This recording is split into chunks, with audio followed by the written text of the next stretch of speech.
قال الله تبارك وتعالى في كتابه المجيد والفرقان الحميد فأعوذ بالله من الشيطان الرجيم بسم الله الرحمن الرحيم يا أيها الذين آمنوا اتقوا الله حق تقاته ولا تموتن إلا وأنتم مسلمون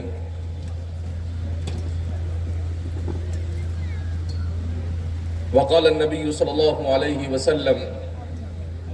لا تزال طائفة من أمتي منصورين على الحق لا يضرهم من خذلهم. برادران اسلام اور ہمارے اس ملک کے ایک زرخیز علاقے سے تعلق رکھنے والے علماء اور ذمہ داران قوم و ملت، پردہ نشین خواتین، سب سے پہلے میں اور آپ رب کریم کا شکر ادا کرتے ہیں کہ اللہ رب العزت نے مجھے اور آپ کو ایمان اور اسلام جیسی عظیم نعمت سے مالا مال فرمایا۔ اس دنیا میں انسان کو اللہ رب العزت بصورت انسان وجود بخشے اور اس کے ساتھ اسے ایمان اور اسلام کی نعمت سے مالا مال کر دے تو یوں سمجھیے کہ اللہ رب العزت نے اس کی کامیابی کے راستے کو آسان کر دیا۔ اور اگر اس دنیا میں انسان بن کر آئے، چاہے اسے دنیا کی کتنی ہی نعمتیں مل جائے، چاہے اسے حسن و جمال عطا کر دیا جائے، چاہے اسے دولت عطا کر دی جائے،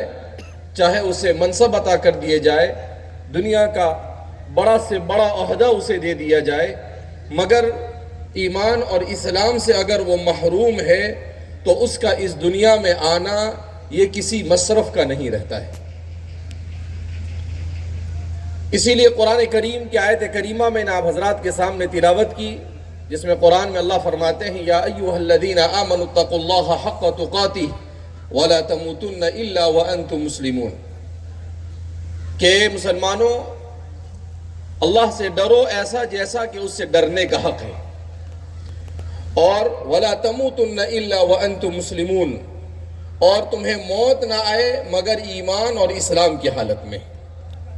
کہیں پر قرآن کہتا ہے وَاعْبُدْ رَبَّكَ حَتَّى يَأْتِيَكَ الْيَقِينُ، کہ اپنے رب کی عبادت کر یہاں تک کہ تجھے موت آ دبوچے۔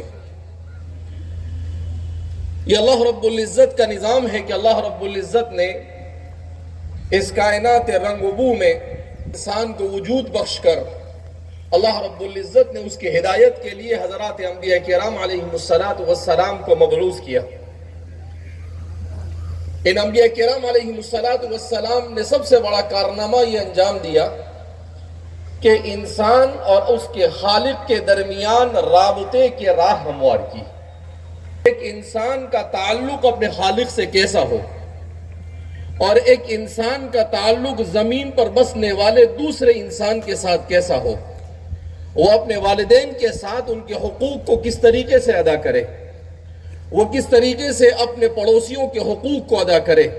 وہ کس طریقے سے اپنے رشتہ داروں کے حقوق کو ادا کرے، وہ کس طریقے سے اس زمین پر رہ کر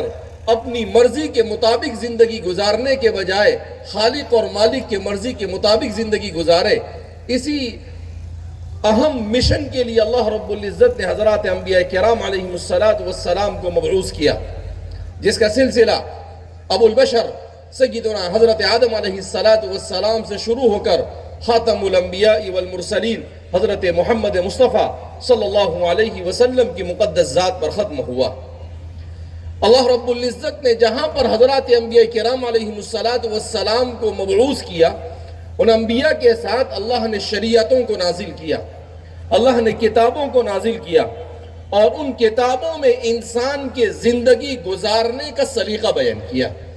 کہ ایک انسان اپنی زندگی کیسے گزارے۔